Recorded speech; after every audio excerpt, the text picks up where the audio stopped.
Бүгін ертеңгі сағат 4-тен Нижегород өлкәсендә Татарстан балалары утырган автобус юл һәлакәтенә очрады. Алар Санкт-Петербургка карате буенча ярышка барган була.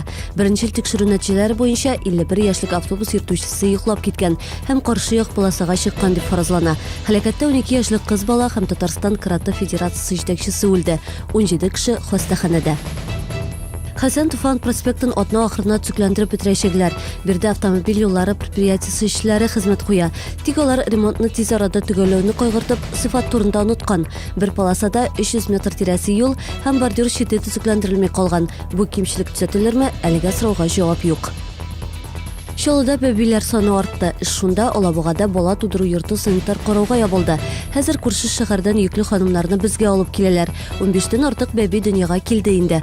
Булачак әниләрне Чаллыга ашыгыч ярдәм машинасында китерәләр. Алабуга бала тудыру йорты 15 июньгә кадәр ябык булачак. Бүген рәсми төстә ислам дине кабул ителгән көн. 922 елда Идел буе булгарында ата-бабаларыбыз үзләренең киләчәк яшәү рәвешләрен әлеге дин белән бәйли.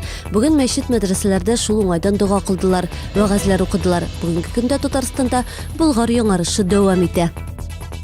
Машина урынына велосипед. Бүген бөтен дөньяда шул исемдәге акция үтә. Кешеләргә эшкә ике тәгәрмәче транспортка утырып барырга киңәш ителә.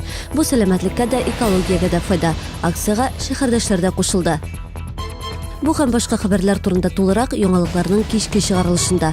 Ул эфирга 19 сәгать 15 минутта чыга.